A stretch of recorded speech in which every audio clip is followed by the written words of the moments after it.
Segala puji syukur kami naikkan hanya kehadirat-Mu Tuhan kami Yesus Kristus, Tuhan yang telah menjadikan hidup kami menjadi berharga, Tuhan yang membawa perubahan serta pemulihan yang luar biasa dalam kehidupan kami. Tuhan yang mengubah status dari terhukum menjadi pribadi yang sudah diselamatkan. Tuhan yang di dalam namanya kami kenal, kami sebut, dan kami percaya di dalam nama Tuhan Yesus Kristus.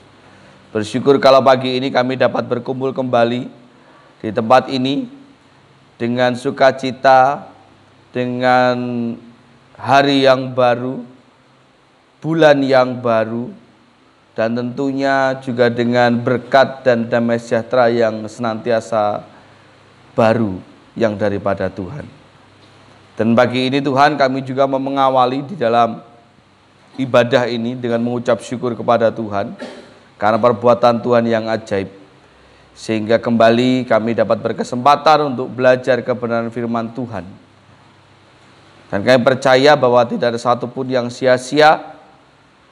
Semua yang datangnya daripada Tuhan akan menguatkan kami, memberkati kami, dan membentuk kami menjadi pribadi yang semakin berkenan di hadapan Tuhan. Sertai pimpin firman Tuhan ini untuk dapat disampaikan dan diterima dengan hati yang bersih, pikiran yang tenang, sehingga kami tidak hanya menjadi pendengar saja, namun juga dapat menjadi pelaku firman di dalam kehidupan kami setiap hari. Hamba-Mu yang jauh dari sempurna ini menyerahkan diri di hadapan Tuhan.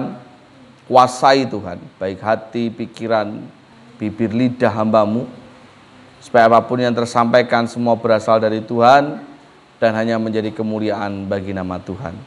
Kuasai ruangan ini, kuasai sekitar kami, biar nama Tuhan yang dipermuliakan. Terpujilah Engkau Tuhan sekarang dan sampai selama-lamanya. Dan hanya di dalam nama-Mu Tuhan kami Yesus Kristus, Tuhan dan Juru Selamat kami yang hidup, kami berdoa dan mengucap syukur. Amin. Silakan duduk kembali. Bagaimana kabarnya? Sehat? Puji Tuhan. Bapak Saudara, kita sudah sampai di bulan September. Kroso gak kroso, nikmat gak nikmat, ya mau tidak mau kita sudah berjalan sampai sejauh ini di tahun 2023. Dan memang ya mau tidak mau juga semakin mendekati di bulan Desember. Tentu juga nanti akan kembali repot, ada banyak persiapan, bahkan mulai dari beberapa minggu lalu sudah dipersiapkan tuh ada kantong putih. Ya apapun itu situasi kondisinya, ya tenang wae. Tenang saja bahwasanya ya selama ini yang kita alami, saya secara pribadi merasakan bahwa Tuhan tidak pernah mempermalukan kita. Tuhan selalu mencukupkan apa yang menjadi kebutuhan kita dalam hal pelayanan juga khususnya. Ya selalu ada saja cara Tuhan untuk melengkapi, mencukupkan, dan membuat segala sesuatunya menjadi indah. Maka dari itu saya secara pribadi pun ya khawatir pasti ada, tetapi ketika melihat karya Tuhan yang luar biasa itu, ya tetap tenang-tenang saja. Menjadi tenang itu perlu. Kalau saya berkata tentang tenang, kira-kira apa yang Anda pikirkan? Tenang atau hidup tenang?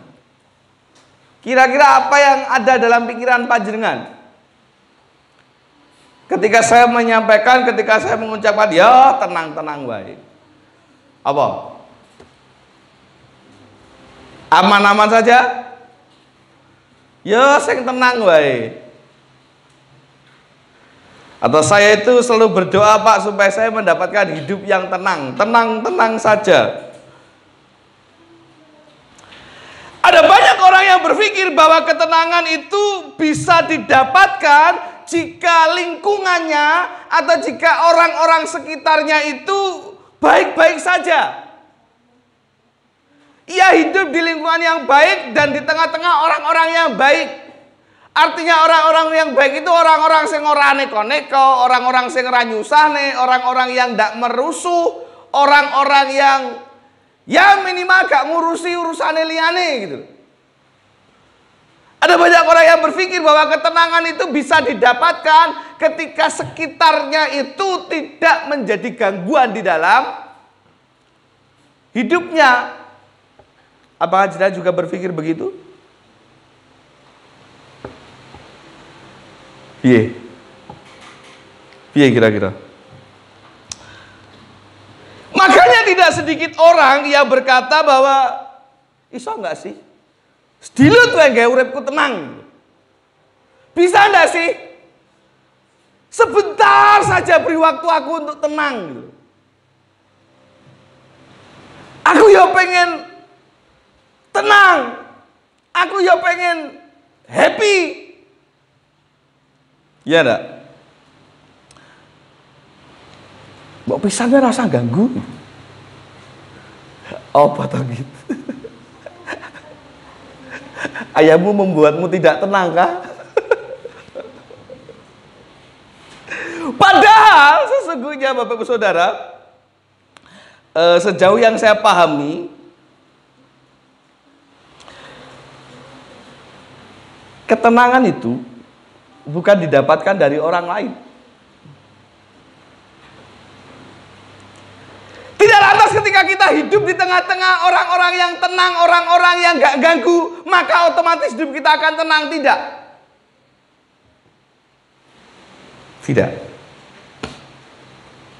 Beberapa waktu lalu di Semarang terjadi percobaan perampokan di rumah salah satu selebgram.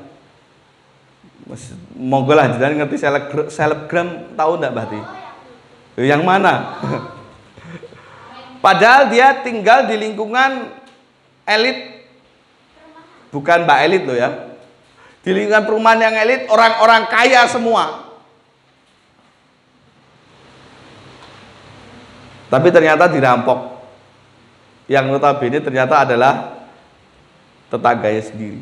Tidak menjamin bahwa lingkungan yang tenang itu membuat hidup kita pun menjadi tenang. Nggak jamin. Lalu dari mana ketenangan itu kita dapatkan? Saya mencatat bahwa seharusnya yang dipahami ketenangan itu bukan didapatkan dari luar, tetapi kitalah yang menciptakan ketenangan itu. Artinya bukan dari orang lain, melainkan kita yang mengusahakannya. Bahwasanya apapun yang terjadi di sekitar kita, situasi, kondisi, orang-orang yang menurut Anda mengganggu, seharusnya tidak akan menjadi masalah kalau dalam hidup kita mengusahakan ketenangan itu. Mbok dijawel, mbok bakal dijiwet ketika Anda tetap diam, tenang, ya tenang. Ora perlu ana pikiran ditenan aku tak bales. Itu berarti masih ketenangan itu jenengan dapatkan dari orang lain. Bukan Anda yang mengupayakan. Ada satu firman Tuhan yang terambil dari kitab Yesaya pasal 30 ayat 15. Bisa kita buka bersama-sama. Yesaya 30 ayat yang ke-15. Ampun. Yesaya pasal 30 ayatnya yang ke-15. Firman Tuhan berkata demikian. Silakan disimak. Saya akan membacakan. Sebab beginilah firman Tuhan Allah yang Maha Kudus, Allah Israel. Dengan bertobat dan tinggal diam kamu akan diselamatkan. Dalam tinggal tenang dan percaya terletak kekuatan. Dalam tinggal tenang dan percaya terletak kekuatanmu. Nas pagi ini mengajarkan kepada kita bahwasanya ketenangan itu penting dimiliki oleh setiap orang. Ketenangan itu diperlukan oleh siapa saja. Supaya apa? Supaya ada kekuatan, supaya ada hikmat, supaya ada sukacita, supaya ada damai sejahtera. Ada banyak orang saya sugih blegedul orang Kediri bilang, sugih ra karu-karuan, tetapi uripe ora tenang, banyak. Justru biasanya semakin orang itu kaya, uripe semakin ora tenang. Makanya saking ora tenangi uripe, semakin rumahnya besar, semakin kaya dia, biasanya satpam saya oke. Gak wani dia ninggal omah tanpa satpam. Kepikiran, tidur aja kepikiran ada omah mau dikunci borong ya gitu. Yo saya bukan bermaksud merendahkan. Saudara-saudara kita yang dalam keadaan tidak mampu, yang tinggal mungkin entah masih ada atau tidak, tapi di kota-kota besar masih banyak tinggal di kolong jembatan. Amung karo di triplek karo lemekan kerdus. Perlu satpam. Lunga sak lunga mbok luweh. Paling banter kerdusku dikukuti Satpol PP kan ngono to. Tidak menjamin bahwa apa yang terjadi di sekitar kita itu membuat kita bisa menjadi lebih tenang. Tapi bagaimanapun juga kita harus sadar bahwa ketenangan itu perlu. Tidak hanya hidup yang tenang, tetapi juga menjadi pribadi yang tenang dan membawa ketenangan bagi sekitarmu. Karena ketika kita sudah mendapatkan hidup yang tenang tetapi belum menjadi pribadi yang tenang, dia tidak akan mendapatkan kekuatan seperti apa yang disampaikan di dalam Yesaya pasal 30 ayat yang ke-15. Karena ada kekuatan dan juga penyertaan Tuhan di dalam setiap ketenangan kita. Ada hikmat dan campur tangan Tuhan yang kita izinkan untuk bekerja supaya hidup kita itu berjalan seperti yang Tuhan kehendaki. Tetapi sebaliknya akan selalu ada saja yang bisa membuat kita itu menjadi gagal di dalam mendapatkan atau mengusahakan ketenangan ini. Ono wae hal-hal yang bisa merusak ketenangan hidup kita. Apa atau siapa? Apa atau siapa yang merusak ketenangan itu? Yang pertama saya mencatat. Kita buka dalam kitab 1 Tesalonika pasal 5 ayat 18. Yang sudah menemukan silahkan dibacakan. 1 Tesalonika pasal 5 ayat yang ke-18. 1, 2, 3. Mengucap syukurlah dalam segala hal, sebab itulah yang dikehendaki Allah di dalam Kristus Yesus bagi kamu. Mengucap syukurlah apa? Karena apa? Karena itulah yang dikehendaki Kristus bagi kamu. Makanya orang-orang yang kurang bisa mengucap syukur uripe ora bakal tenang. Yang pertama saya mencatat apa yang bisa merusak ketenangan hidup seseorang. Apa yang membuat orang menjadi tidak bisa tenang. Satu, yang pertama salah satunya kurang bersyukur. Kurang apa? Bersyukur. Selalu bersungut-sungut, protesan, iki salah itu salah, dikasih apapun sama Tuhan salah. Ya, kayak orang-orang Israel tuh, suka bersungut-sungut. Jaluk maem dikai roti salah, jadi alasannya kurang protein, kurang gizi. Dikai burung apa? Burung puyuh. Sak pirang-pirang salah. Jare menu kok ngene-ngene wae, salah wae. Akhirnya uripe ndak tenang. Tidak bisa menikmati karyanya Tuhan. Tidak bisa menikmati hidup karena kurang bersyukur. Kurang bersyukur akan membuat kita selalu melakukan segala cara untuk mengejar keinginan. Mbok piye carane? Nah gitu loh. Karena kurang bersyukur. Nah, hal-hal seperti itulah yang bisa membuat kita gagal di dalam mendapatkan ketenangan. Hidup jadi terkesan ngoyo atau ngongso karena kurang bersyukur. Tapi tidak semua yang ngoyo itu karena tidak bersyukur ya. Ada banyak orang yang memang harus memperjuangkan mati-matian untuk dapat hanya sekedar bertahan hidup. Lho Pak, urip ya kudu ngoyo memang. Tapi lek ngoyo mergo untuk nuruti kekarepan, kepengenan sendiri, itu yang menurut saya kurang bersyukur.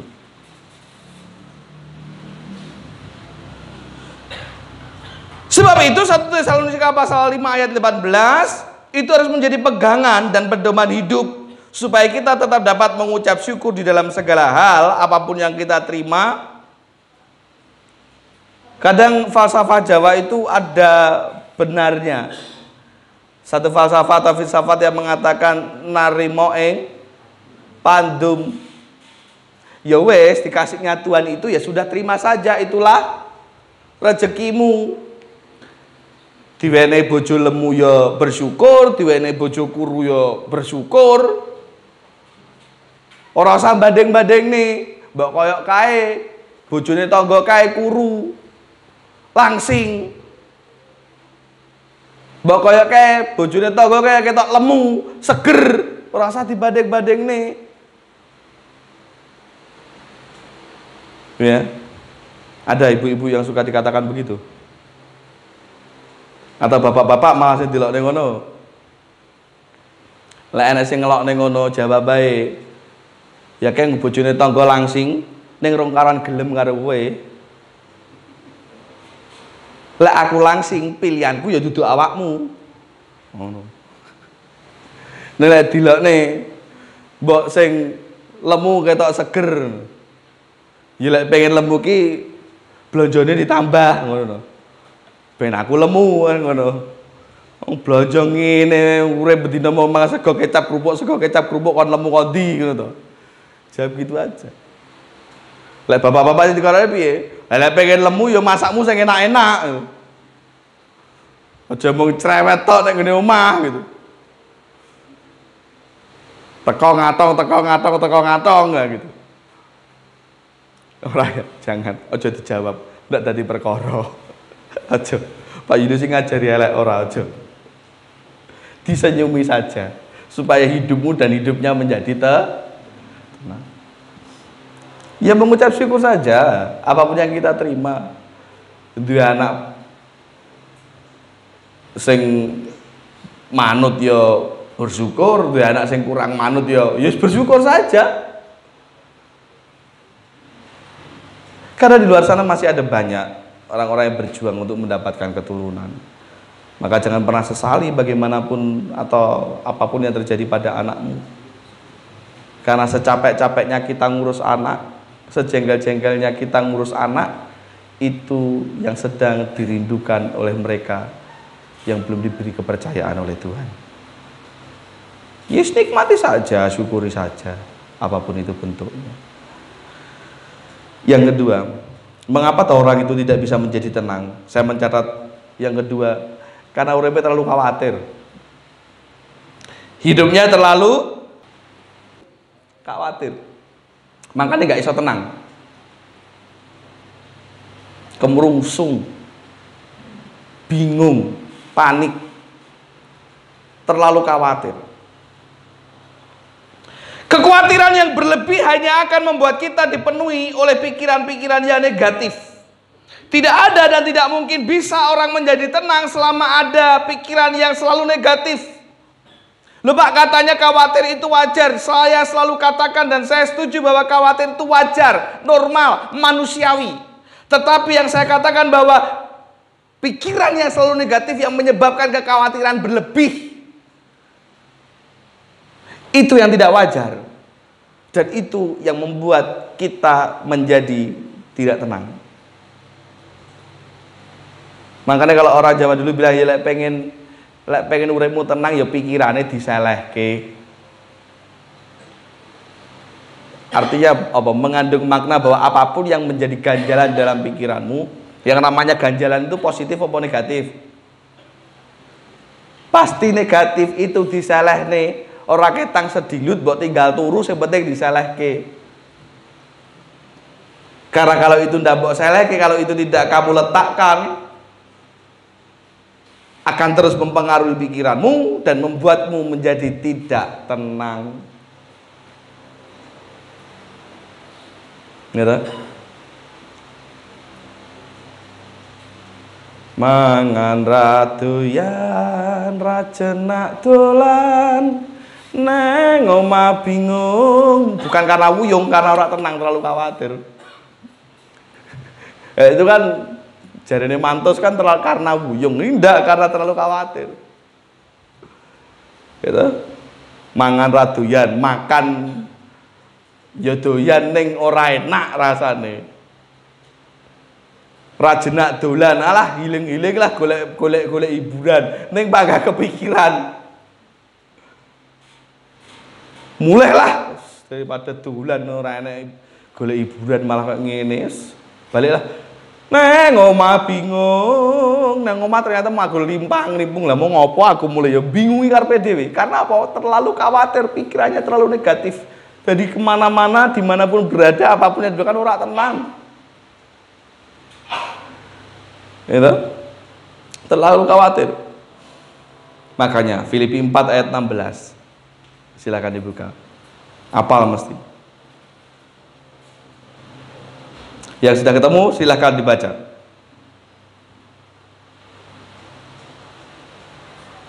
Satu, dua, tiga. Filipi 4 ayat 16. Satu, dua, tiga. Masa saya gak HP ya? Nah ini udah. Baca. Ayo.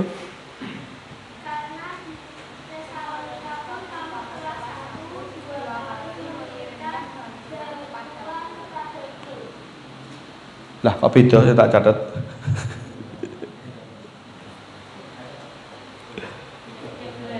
Tiga belas.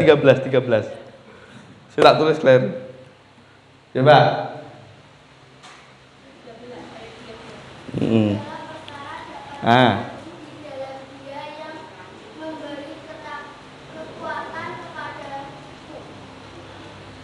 Segala sesuatu itu bisa kita tanggung di dalam apa? D besar apa D kecil? Berarti siapa? Yang memberi kekuatan kepadaku. Terus apa sih mbok wedeni? Apa yang membuatmu khawatir? Ketika Tuhan sendiri sudah berfirman bahwa segala sesuatu, segala perkara apapun bentuknya itu bisa kita letakkan di dalam Tuhan yang sudah pasti memberi kekuatan kepada kita. Maka seharusnya ya tidak ada lagi pikiran negatif, ketakutan-ketakutan atau kekhawatiran-kekhawatiran yang berlebih. Itu podoe karo, masih ingat khotbah minggu-minggu lalu? Itu podoe karo jenengan mengamini tetapi tidak dengan iman. Apakah Anda percaya Tuhan Yesus Kristus itu Tuhan dan Juru Selamat yang memberi kekuatan kepada kita? Amin. Ya kudu diimani barang, aja mung amin.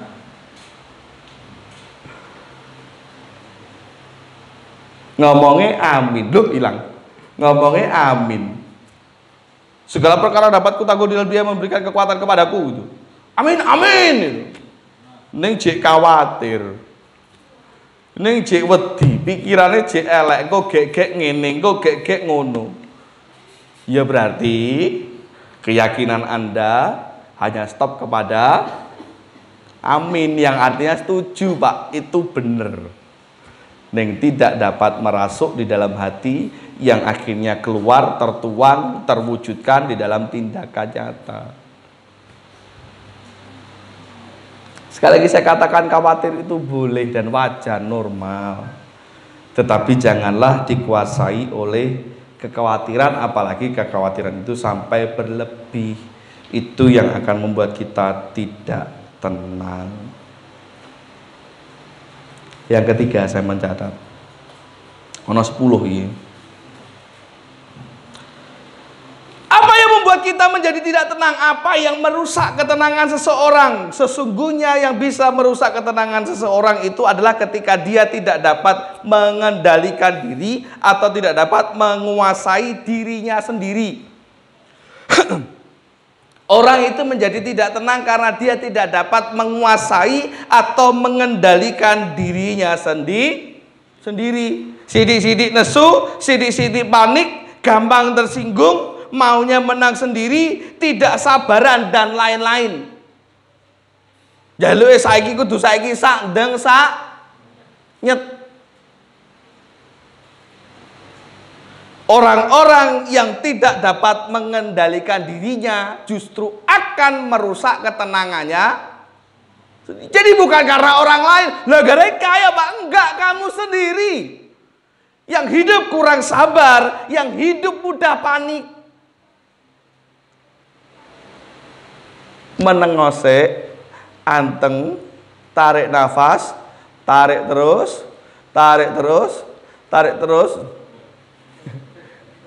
tahan. Sejam kah sekolah tak kadani lepas baru lepas. Akhirnya tenang dalam damai. Ya, tarik nafas buang gitu. Ya, kendalikan diri. Ketika amarahmu dipancing, tarik nafas buang, tetap tenang, kendalikan dirimu supaya engkau menjadi tenang.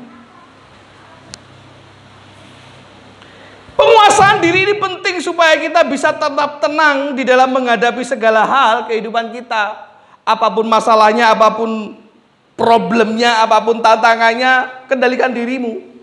Sebarang kira perlu kesusu. Kalem-kalem kesuwen Pak. Kesusu belum tentu baik. Terlalu cepat itu tidak baik. Tetapi juga terlalu lambat tidak baik. Ya dilakoni baik gitu loh. Sambil tetap menyusun strategi untuk menghadapi problematika kehidupan. Ambek ndang golek kerja to lele, alah santai ora usah kesusu. Ning setiap panek lowongan ditolaki terus. Kuwi jenenge bukan dapat mengendalikan diri, keset. Gitu loh ya. Amsal 16 ayat 32 firman Tuhan dikatakan begini.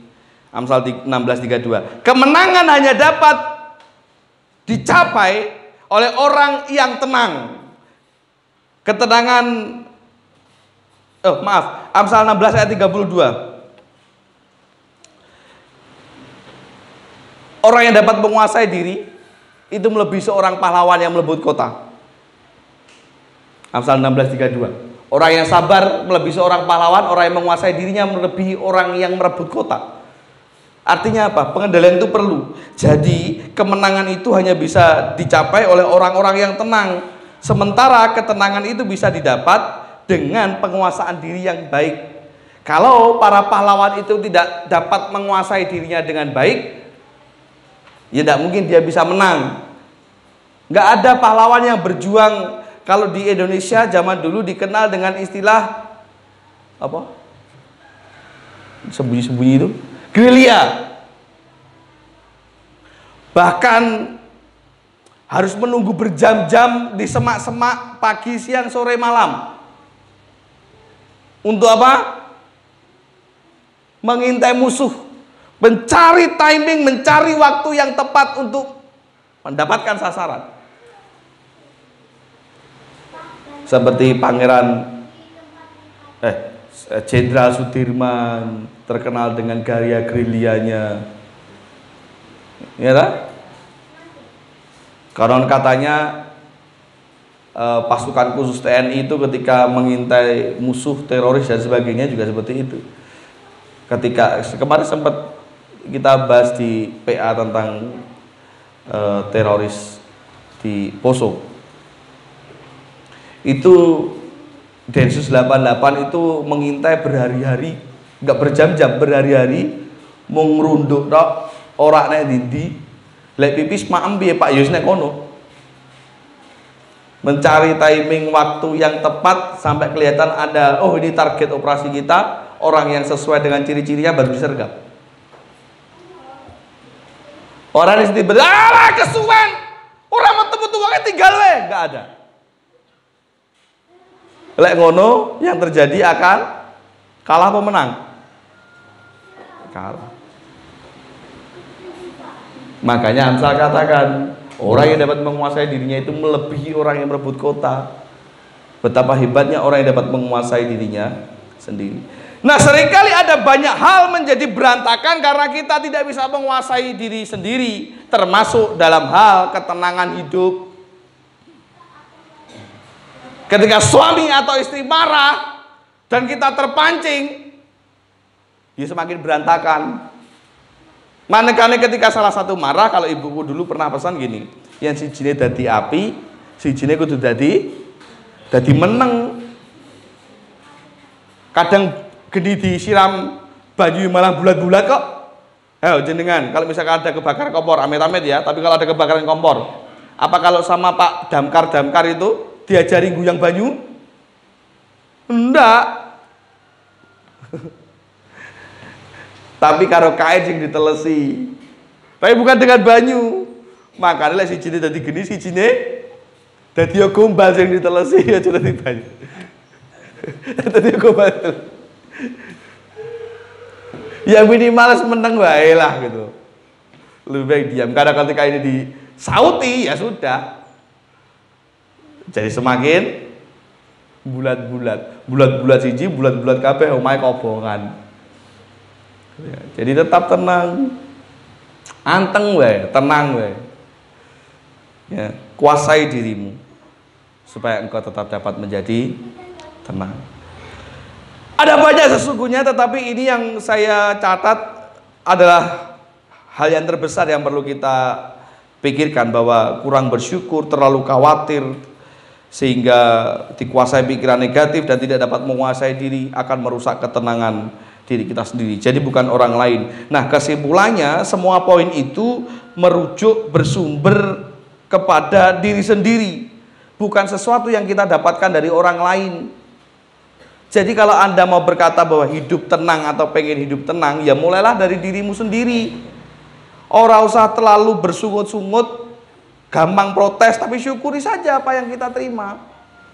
Ora usah juga terlalu khawatir. Percayakan semua kepada Tuhan, karena firman Tuhan jelas berkata, segala perkara dapat kutanggung di dalam Dia memberi kekuatan kepadaku. Amini dengan iman dan kuasai dirimu supaya engkau bisa menang menghadapi apapun yang menjadi persoalan kehidupanmu. Perlu tenang, ora usah kesusu, ora usah ngoyo, ora usah ngongso, ora usah gusa-gusu.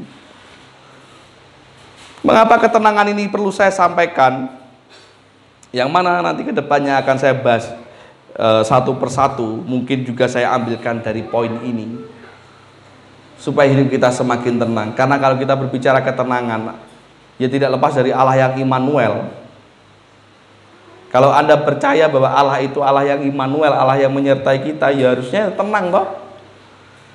Maka tema bulan ini saya mengambil tema tetap tenang. Karena apa? Karena kita punya Allah yang Immanuel. Tetap tenang walaupun wis dadi induk. Dadi induk ora dadi induk padha wae Pak, tetep ngene-ngene wae. Tetap tenang. Izinkan Tuhan yang bekerja, kita melakukan apa yang menjadi bagian. Alah Pak urip ngene-ngene wae. Tetap tenang. Kalau engkau percaya Allah itu Allah yang Immanuel, Allah yang menyertai engkau, tetaplah tenang. Lakukan bagianmu, Tuhan akan mengerjakan bagiannya. Karena Allah yang menyertai itu nggak hanya menyertai kita saat senang apa saat susah tok, tapi dalam segala musim kehidupan kita. Tetaplah tenang. Ora usah terlalu khawatir, ora usah terlalu kemurungsung. Lakukan segala sesuatu dengan berserah kepada Tuhan. Tuhan Yesus memberkati kita semua. Kita tunduk kepala dan berdoa. Bapa kami di surga, Terima kasih Tuhan untuk firman-Mu pagi ini. Ampuni jikalau hamba-Mu ada banyak hal yang menjadi kekurangan, Engkau yang menyempurnakan segala sesuatunya.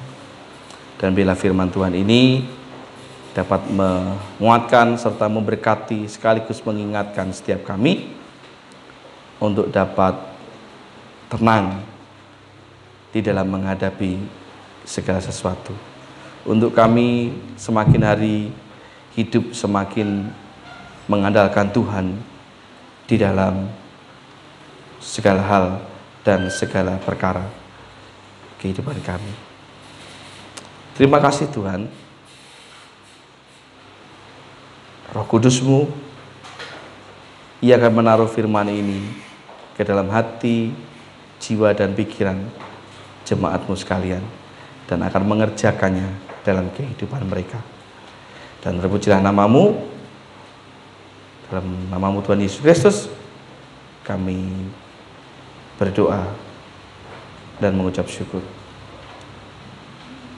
Amin.